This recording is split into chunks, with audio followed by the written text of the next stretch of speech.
के प्यारे नबी ने फरमाया, अल किब्रु बत्रुल हक़्क़ि व गम्तुन नास, तकब्बुर ये है कि तुम हक बात को कबूल न करो, सच्चाई को कबूल न करो। तुम्हारे सामने सच्चाई पेश की जाए, हक बात पेश की जाए और फिर भी तुम हक बात को कबूल न करो, ये तकब्बुर है। व गम्तुन नास, और तुम लोगों को हकीर समझो, लोगों को अपने से छोटा समझो, लोगों को के ऊपर अपने आप को ऊंचा समझो, सुपीरियर समझो, ये तकब्बुर है। और इस तकब्बुर को अल्लाह माफ नहीं करेगा। तो रहमान के बंदे जब जमीन पर चलते हैं तो नरम चलते, ये उनकी पहली पहचान। दूसरी पहचान, व इज़ा खातबहुमुल जाहिलून क़ालू सलामा, और रहमान के बंदों की दूसरी पहचान ये है, जब जाहिल उनके मुंह लगते हैं, जब जाहिल उनसे कन्वर्सेशन करते हैं, जब जाहिल उनसे बातचीत करते हैं और जिहालत पर उतर जाते हैं, तो वो ईंट का जवाब पत्थर से नहीं देते, वो शेर का जवाब सवा शेर से नहीं देते, वो जाहिल का जवाब खामोशी से देते हैं, वो सलाम कह करके आगे गुजर जाते हैं। भाई हमारा मिजाज क्या है? हमारा मिजाज तो यही है कि हम किसी से कम थोड़ी। उसने हमें कैसे बोल दिया, उसने हमें कैसे उल्टा सीधा बोल दिया, हम तो ईंट का जवाब पत्थर से देंगे, हम तो शेर का जवाब सवा शेर से देंगे। नहीं, अल्लाह कह रहा है कि मेरे स्पेशल बंदे ऐसे नहीं। वइज़ा खातबहुमुल जाहिलून क़ालू सलामा, वो जाहिल का जवाब जिहालत से नहीं देते, वो गलत का जवाब गलत से नहीं देते। हमारी अक्सर लड़ाई क्यों होती है? हमारी रिश्तेदारियों में जो फूट पड़ती है, जो दुश्मनी होती है, क्यों होती है? उसने मुझे बोल दिया, उसने मुझे ऐसा कह दिया, उसने मेरे साथ ऐसा कर दिया, उसने अपनी लड़की की शादी में मुझको नहीं बुलाया, उसने अपने यहाँ दावत में नहीं बुलाया, हम भी नहीं बुलाए। यही तो होता है। अल्लाह के नबी के पास एक आदमी आया, उसने कहा, अल्लाह के नबी, मेरे कुछ रिश्तेदार हैं, मैं उनके साथ अच्छा सलूक करता हूं, वह युसीऊना इलैया, वो मेरे साथ बुरा सलूक करते हैं। ऐ अल्लाह के नबी, मैं उनके साथ अच्छा मामला करता हूं, वो मेरे साथ जिहालत का मामला करते हैं। मैं उनके साथ नरमी का मामला करता हूं, वो मेरे साथ सख्ती का मामला करते हैं। आपने फरमाया, ऐ मेरे सहाबी, जब तक तू इस हाल में, जिस हाल में तू बता रहा है, तब तक अल्लाह ताला की तरफ से एक फरिश्ता बराबर तेरी मदद करता रहेगा। और जब तक तू ऐसा काम कर रहा है, तू अपने उन रिश्तेदारों के मुंह में जहन्नम की राख भर रहा है, जहन्नम की आग भर रहा है, क्योंकि वो तेरे नरमी के मुकाबले में सख्ती करके और तेरे एहसान के बदले बदसलूकी करके वो जहन्नम के हकदार बन रहे हैं, लेकिन तू जन्नत में अपना ठिकाना बना रहा है। ये इस्लाम का अखलाक है। अभी लखनऊ के अंदर क्रिसमस का त्योहार हमारे ईसाई मजहब के लोग मना रहे थे, उनके चर्च के पास दूसरे मजहब के लोग आए और वहां पे हुड़दंग मचाने लगे, बदतमीजी करने लगे। माफ कीजिए, हालांकि वो लोग मुसलमान नहीं थे, लेकिन ये बदतमीजी कि किसी दूसरे मजहब के त्योहार के मकाम पे जाकर अपने मजहब की का जो है प्रचार करना और वहां चीखना चिल्लाना, ये अखलाक के भी खिलाफ है और मानवता के भी खिलाफ है। आज मुल्क में नफरत का माहौल इस कदर बढ़ चुका है कि आज कभी मस्जिदों के सामने, कभी चर्च के सामने और कभी किसी दूसरे मजहब की इबादतगाह के सामने जाकर इस तरीके की इस्लाम के अंदर इस जिहालत की कोई गुंजाइश नहीं। इस्लाम जाहिलों का मजहब नहीं है, इस्लाम बदतमीजी का मजहब नहीं है, इस्लाम अखलाक का नाम है, इस्लाम किरदार का नाम है, इस्लाम कैरेक्टर का नाम है। मेरे प्यारे साथियों, जाहिल का जवाब भी आपको जहालत से नहीं देना है, गाली का जवाब भी आपको गाली से। यहूदी बहुत बड़े कमबख्त थे, बहुत बड़े बदतमीज थे, गुस्ताख थे। यहूदी अल्लाह के नबी के पास आते हैं, अस्सलाम अलैकुम कहते हैं, लेकिन जरा सी जबान को घुमा लेते हैं और अस्सलाम अलैकुम कहने के बजाय वो अस्सलाम अलैकुम कहते हैं। देखिए, अरबी जबान बड़ी रिच जुबान है, बहुत रिच लैंग्वेज है। अस्सलाम वालेकुम की मीनिंग क्या है? तुम पर सलामती हो, तुम शांति से रहो, तुम समृद्धि से रहो, तुम खुश रहो। और अस्सलाम वालेकुम बोलो तुम मर जाओ। अरबी जबान इतनी रिच लैंग्वेज है कि एक लेटर खत्म हो गया, मीनिंग अपोजिट हो गई। अस्सलामु अलैकुम का मतलब तुम सलामत रहो, और अस्सलामु अलैकुम का मतलब तुम मर जाओ। यहूदियों ने अस्सलामु अलैकुम कहा, किसको? नबी। नबी ने सुन लिया। हजरत आयशा के कानों में यहूदियों के जुमले पड़ गए। जब यहूदियों ने अस्सलामु अलैकुम कहा, अम्मा आयशा को गुस्सा आया, उन्होंने फौरन जवाब दिया, वालैकुमुस्सलाम वल्लानतु, ऐ यहूदियों तुम पर भी मौत आए, तुम पर भी अल्लाह की लानत आए, तुम मर जाओ। अल्लाह के नबी ने देखा हजरत आयशा बड़े गुस्से में, बड़े जोश में, बड़े जज्बात में, आपने फरमाया, महलन या आयशा, ऐ आयशा ठहर जाओ, रुक जाओ, इतने जज्बात में क्यों आ रही हो, इतने तैश में क्यों आ रही हो? इन्नल्लाह युहिब्बुर रिफ्क़ फिल अम्रि कुल्लिही, ऐ आयशा अल्लाह ताला नरमी को पसंद करता है, अल्लाह ताला सख्ती को पसंद नहीं करता, अल्लाह तो नरमी वाला नरमी को पसंद करता है। हजरत आयशा ने कहा, अल्लाह के नबी आपने देखा नहीं उन यहूदियों ने कितनी गंदी बात आपको कही? उन्होंने आपको अस्सलामु अलैकुम नहीं कहा, उन्होंने आपको अस्सलामु अलैकुम कहा। मैं कैसे गवारा कर लूं मेरे नबी को मौत की बद्दुआ दी जाए, मेरे नबी को बुरा भला कहा जाए, और मैं बर्दाश्त। हजरत आयशा ने हमें और आपको एक सबक भी दिया। सबक ये दिया कि अगर आपके दिल में रसूल की मोहब्बत है और रसूल की गैरत है, और आपके रसूल को बुरा भला कहा जाए, तो आपको गुस्सा आना चाहिए, आपके जज्बात भड़कने चाहिए। अगर आपके जज्बात ठंडे पड़े, आपके नबी को कुछ भी कह दिया जाए, आपके जज्बात पर कोई फर्क ना पड़े, इसका मतलब कि आप बेगैरत हो चुके हैं, आपके अंदर रसूल के नाम की कोई गैरत नहीं। क्रिसमस का त्योहार आया, ईसाई मजहब के लोग मना रहे, ठीक है उनका मजहब है, लेकिन हमारी शरीयत क्या कहती है कि अल्लाह ताला का कोई बेटा नहीं है। लम यलिद व लम यूलद, ना तो वो किसी का बेटा है ना उसका कोई बेटा है। क्रिसमस मनाने वाला तो ये अकीदा रखता है कि आज के दिन अल्लाह ताला का बेटा पैदा हुआ है, नऊजुबिल्लाह। और मुसलमान बेचारा अपने आप को सेकुलर साबित करने के लिए और अपने आप को मानवतावादी साबित करने के लिए ये क्रिसमस की मुबारकबाद देता है और उसमें शामिल होता है। कितने मुसलमान बच्चे सांता क्लॉस बनते हैं और उनकी नकाब पहने हुई मुसलमान माँ अपने सांता क्लॉस बने बच्चे को स्कूल में छोड़ने जाती है। मेरे प्यारे भाइयों, मेरी माँ और बहनों, होना तो ये चाहिए था कि हम इस शिर्क से अगर रोकने की क्षमता रखते तो हम रोकने की कोशिश करते। हम रोक नहीं सकते तो कम से कम बुरा समझते, मगर हम बुरा कहाँ समझ रहे हैं, हम तो सपोर्ट कर रहे हैं, हम तो साथ दे रहे हैं। इसका मतलब कि तौहीद की गैरत हमारे अंदर नहीं है, अल्लाह की गैरत हमारे अंदर नहीं है। अल्लाह को गाली दी जा रही है, अल्लाह को बुरा भला कहा जा रहा है, अल्लाह का बेटा बनाया जा रहा है, और हम मुबारकबाद दे रहे हैं, हम शुभकामनाएं दे रहे हैं, हम उनके साथ शामिल हो रहे हैं। मेरे प्यारे साथियों, हजरत आयशा ने यह सबक दिया है कि मुसलमान अगर हो, अल्लाह से मोहब्बत करते हो, रसूल से मोहब्बत करते हो, अल्लाह को बुरा भला कहा जाए तो तुम्हारा खून खौल जाना चाहिए, रसूल को बुरा भला कहा जाए तो तुम्हारा खून खौल जाना चाहिए। हजरत आयशा कहती हैं, मुझसे बर्दाश्त नहीं हुआ, मैंने जवाब दिया, ऐ यहूदियों तुम पर अल्लाह की लानत आए, तुम मेरे नबी को बुरा भला कहा। नबी ने क्या जवाब दिया? कहा, आयशा मैंने उन यहूदियों की बदतमीजी को सुना था और मैंने उनका जवाब भी दे दिया था। जब उन्होंने अस्सलामु अलैकुम कहा था, ऐ आयशा मैंने जवाब दे दिया था, मैंने व अलैकुम कह दिया था।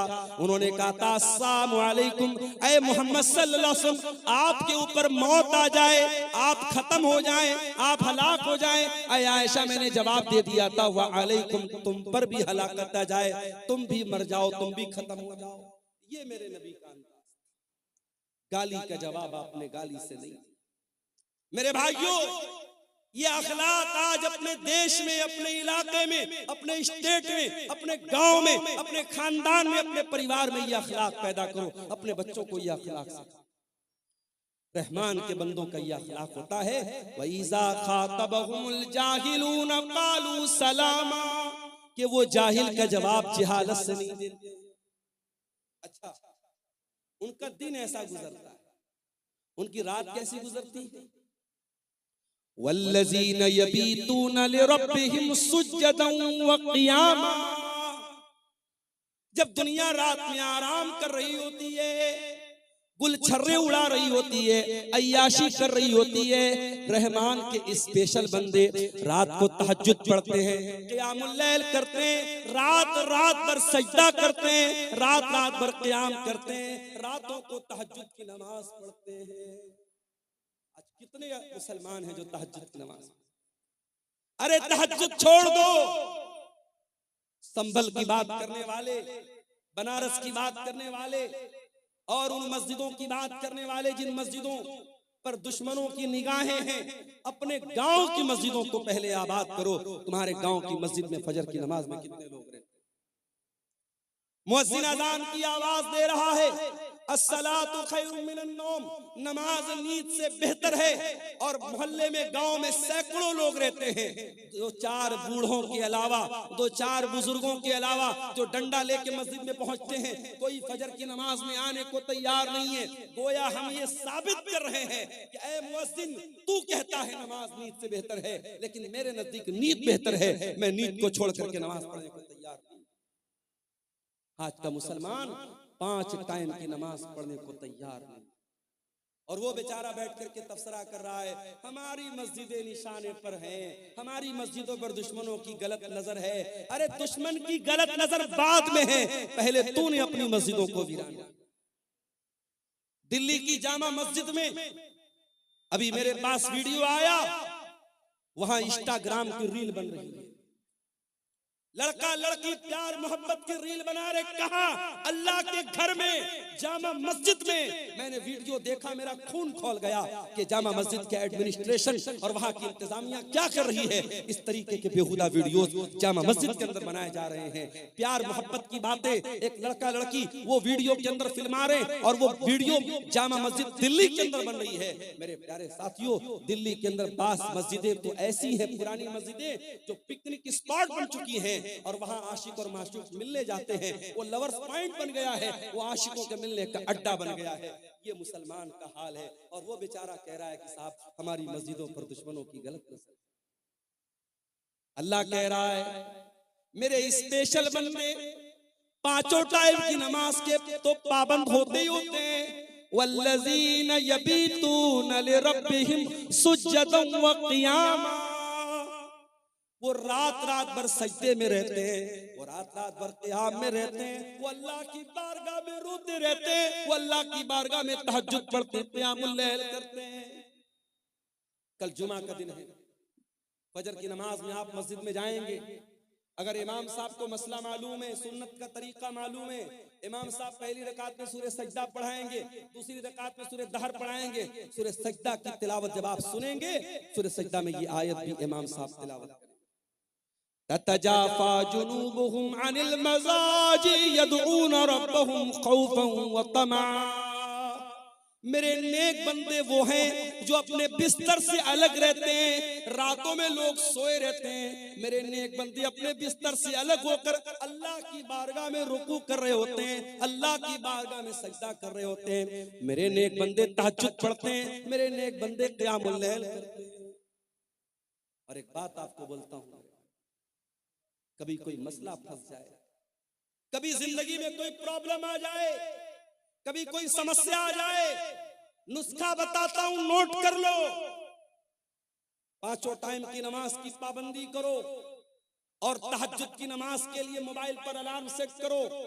फजर की अजान 5 बजे हो रही है, रात में 3 बजे उठो और वजू करके 8 रकात तहज्जुद की नमाज, मैक्सिमम 8 रकात।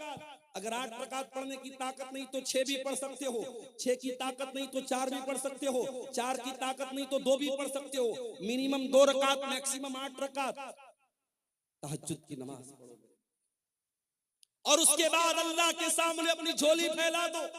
ऐ अल्लाह, शादी को 8 साल हो गए, तेरा बंदा औलाद की नेमत से महरूम है। ऐ अल्लाह मेडिकल चेकअप करा लिया, डॉक्टर्स की रिपोर्टें नॉर्मल हैं, डॉक्टर का इलाज दुरुस्त है। ऐ अल्लाह मेरे मेरे मेरे घर में बच्चे की किलकारी नहीं गूंज रही है, मेरी बीवी की गोद सूनी है। ऐ अल्लाह मुझे औलाद की नेमत से नवाज दे। मेरे प्यारे साथियों, ये तजर्बा और मुशाहदा जो उलमा का और नेक लोगों का रहा है वो मैं आपको बता रहा हूँ। तहज्जुद की नमाज में आप तहज्जुद की नमाज पढ़ने के बाद अल्लाह से वो चीजें मांगिए जो असंभव है, जो नामुमकिन है। अल्लाह ताला उस असंभव और नामुमकिन को भी इंशाअल्लाह तजर्बे और मुशाहदे की बात बता रहा हूँ, क्योंकि वो वक्त ऐसा है मेरे प्यारे साथियों जब अल्लाह खुद आसमान दुनिया पर नाजिल होता है और अल्लाह खुद कहता है अपने बंदों से, मांगो मुझसे, मैं तुम्हारी पुकार को सुनूंगा। मुझसे मग़फ़िरत तलब करो, मैं तुम्हें माफ कर दूंगा। मुझसे सवाल करो, मैं तुम्हें दूंगा। अल्लाह देने के लिए उतरा है, अल्लाह दे रहा है। और मेरे प्यारे साथियों, हम इतने बदनसीब हैं, हम उस मुबारक वक्त को, उस अजीम घड़ी को हम उसको खो देते हैं। मेरे प्यारे साथियों, तहज्जुद की नमाज आपको बहुत कुछ ऐसा देगी जो आपको सोच के भी बाहर है, आपके तसव्वुर से भी बाहर है। अल्लाह कह रहा है मेरे स्पेशल बंदे रातों को तहज्जुद की नमाज। और आगे बढ़िए। अच्छा, तहज्जुद पढ़ते हैं इसका मतलब नेक लोग हैं। अब जब नेक लोग हैं तो उनको तो अपने आप पर एक खुशी होनी चाहिए कि साहब हम तो तहज्जुद पढ़ने वाले हैं, जन्नत तो हमारे बाप की होगी, जन्नत में तो हमारा रिजर्वेशन हो गया। नहीं, तहज्जुद पढ़ने के बावजूद अल्लाह के अजाब से डरते रहे। वल्लज़ीना यक़ूलूना रब्बना स्रिफ अन्ना अज़ाब जहन्नम इन्ना अज़ाबहा कान गरामा इन्नहा साअत मुस्तक़र्रन व मुक़ामा। रहमान के खास बंदे तहज्जुद की नमाज पढ़ते हैं, रात रात भर जागते हैं, लेकिन फिर भी अल्लाह से दुआएं करते हैं कि ऐ परवरदिगार तू जहन्नम के अजाब से हमको बचा ले। इन्ना अज़ाबहा कान गरामा, जहन्नम का अजाब तो चिमट जाने वाला है, जहन्नम का अजाब तो चिपक जाने वाला है, जहन्नम का अजाब तो छोड़ने वाला नहीं है, जहन्नम की अजाब तो जान छोड़ने वाला नहीं है। आज 2-4 लाख रुपया हमने मस्जिद में दे दिया, 2-4 लाख रुपया हमने मदरसे में दे दिया, कोई जलसा करा दिया, कोई मस्जिद बनवा दी, कोई यतीमों की मदद कर दी, तो हम उतने ही पर बड़े फख्र से, बड़े गुरूर से हम अपने आप को समझते हैं कि साहब हमने तो बहुत बार तीर मार लिया, अब तो जन्नत हमारे बाप की हो गई। नहीं मेरे प्यारे साथियों, ये बहुत ही खतरनाक किस्म का तकब्बुर है कि इंसान अपनी नेकियों को, अपने नेक अमाल को अपनी नजात के लिए फाइनल समझे कि हाँ मैंने नेकी कर ली तो मेरी नजात हो गई। इंसान को नेकी करके भी डरना चाहिए, पता नहीं अल्लाह ताला ने उसकी नेकी कबूल की है। हजारों साल पहले जब इब्राहिम अलैहिस्सलाम ने खाने काबा को बनाया था, उनका बेटा इस्माइल भी अपने बाप के साथ खाने काबा को बना रहा था। दोनों बाप बेटे खाने काबा को बना रहे थे और बाप बेटे क्या दुआ कर रहे थे, कुरान बाप बेटों की दुआ को बयान कर रहा है। व इज़ यरफ़उ इब्राहीमुल क़वाइद मिनल बैति व इस्माइल रब्बना तक़ब्बल मिन्ना इन्नका अंतस समीउल अलीम। ऐ परवरदिगार, इब्राहिम दुआ कर रहे हैं, उनका बेटा इस्माइल दुआ कर रहा है, ऐ परवरदिगार हम बनाने को तो खाने काबा बना रहे हैं, ऐ अल्लाह हम तेरा घर बना रहे हैं, हम मस्जिद बना रहे हैं, लेकिन ऐ अल्लाह हमको पता नहीं हमारा ये अमल कबूल होगा कि नहीं होगा। रब्बना तक़ब्बल मिन्ना इन्नका अंतस समीउल अलीम, ऐ अल्लाह तू हमारी इस नेकी को कबूल फरमा ले, तू दुआओं को सुनने वाला है, तू दिल का हाल जानने वाला है। नेकी के बाद इंसान को चिंता होनी चाहिए कि हमारी नेकी अल्लाह ताला के स्वीकार हुई कि नहीं हुई, अल्लाह ताला के कबूल हुई कि नहीं हुई। रहमान के बंदे तहज्जुद पढ़ते हैं और फिर भी दुआ करते हैं कि ऐ अल्लाह हमें जहन्नम के अजाब से बचा ले। इन्न अज़ाबहा कान गरामा, जहन्नम का अजाब इंसान को चिपक जाने वाला। गरामा का मतलब समझते हैं, अरबी जबान में जब कोई किसी से कर्जा लेता है तो जो कर्जा वसूलने के लिए आता है उसके लिए अरबी में गराम का लफ्ज इस्तेमाल होता है। जाहिर है कि अगर आपने किसी से कर्जा लिया है तो बार बार आपके घर पे आएगा, आपको छोड़ेगा नहीं आपसे जब तक पैसा नहीं ले लेगा। जहन्नम का अजाब भी गरामा है, जहन्नम का अजाब छोड़ने वाला नहीं है, जहन्नम का अजाब चिपक जाने वाला है, चिमट। अल्लाह ताला हम सबकी हिफाजत फरमाए। इन्नहा साअत मुस्तक़र्रन व मुक़ामा, जहन्नम बड़ा ही बुरी जगह है, बड़ा ही बुरा ठिकाना है। और आगे बढ़िए, रहमान के बंदों का अखलाक आपने देख लिया, रहमान के बंदों की नमाज आपने देख ली, रहमान के बंदों की दुआ आपने देख ली। अब थोड़ा सा और आगे बढ़िए, अल्लाह फरमाता है वल्लज़ीना इज़ा अनफ़क़ू लम युसरिफ़ू व लम यक़तुरू व काना बैन ज़ालिका क़वामा।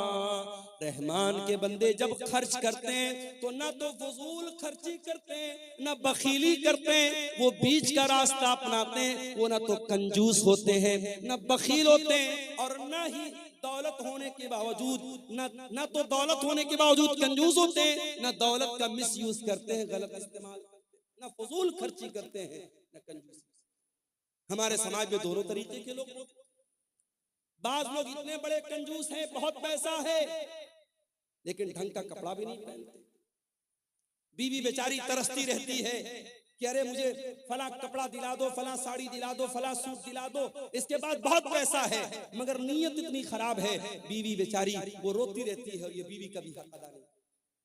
बच्चे तरस जाते हैं अच्छा खाना खाने के लिए, ये कंजूस अपनी दौलत को सजा सजा के रखता है, जमीनें खरीदता है, जायदाद खरीदता है। मेरे प्यारे साथियों, ये जमीनें, ये जायदादें आपके मरने के बाद ये दूसरों के हाथ लग जाएंगी। जब तक आप जिंदा हैं, अगर अल्लाह ताला पैसा दे रहा है, अपने शरीर पर भी खर्च करो, अपने जिस्म के ऊपर भी खर्च करो, अच्छा खाओ, अच्छा पहनो, बच्चों को अच्छा खिलाओ, अगर मौका मिले थोड़ा दुनिया भी घूमो, थोड़ा तफरी भी करो, थोड़ा अच्छी जगहों पर अपने बाल बच्चों को लेके जाओ। अगर अल्लाह ने दौलत दी है तो उम्रा भी कर लो, हज भी कर लो।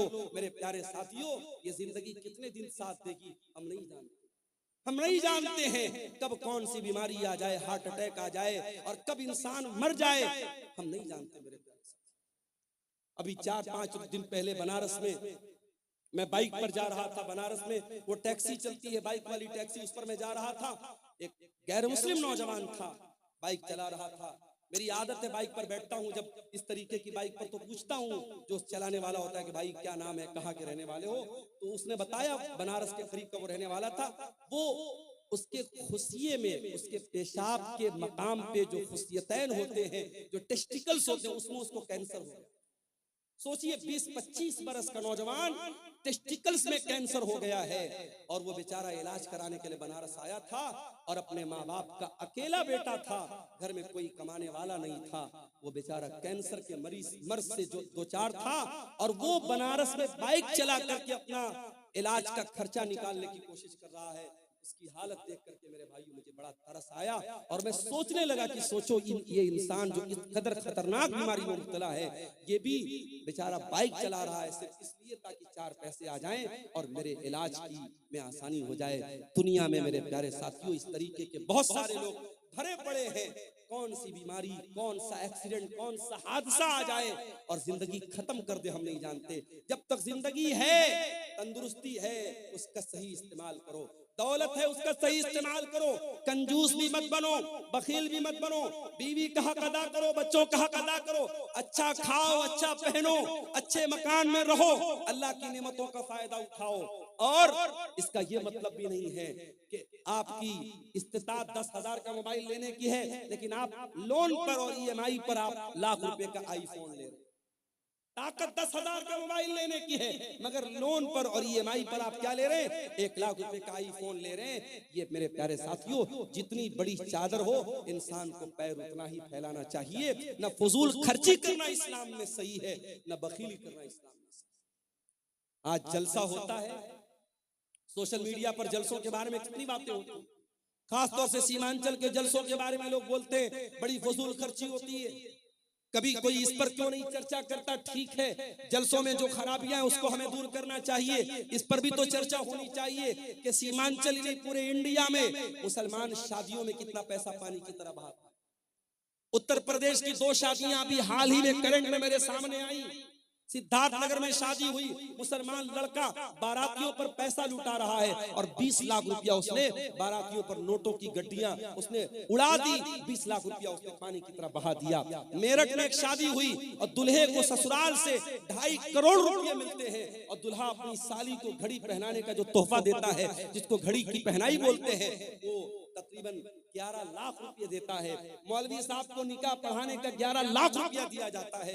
क्या ये इसराफ नहीं है? क्या ये फजूल खर्ची नहीं है? अपने नाम के लिए, अपनी शोहरत के लिए, अपने आप को प्रसिद्ध करने के लिए और मशहूर करने के लिए आज मुसलमान पैसा पानी की तरफ बहाता है। मेरे प्यारे साथियों, अल्लाह क्या इसका भी हिसाब देना पड़ेगा। पैसा कहां से आया और पैसा कहां खर्च किया। आप ये कह करके पल्ला नहीं झाड़ सकते, मेरा पैसा था, मेरी मर्जी थी, मैं जहां चाहे खर्च करूं। नहीं, अल्लाह आपसे पूछेगा, ये पैसा हमने तुझे दिया था, ये दौलत हमने तुझे दी थी, तुझे बताना पड़ेगा ये तूने पैसा कहां से आया और ये पैसा तूने कहां खर्च किया। वल्लज़ीना इज़ा अनफ़क़ू लम युस्रिफ़ू व लम यक़्तुरू व कान बैन ज़ालिका क़वामा। रहमान के खास बंदे जब पैसा खर्च करते हैं, जब दौलत खर्च करते हैं, ना फजूल खर्ची करते हैं, ना बखीली करते हैं, व कान बैन ज़ालिका क़वामा, वो बीच का रास्ता अपनाते हैं। और आगे वल्लज़ीना ला यदु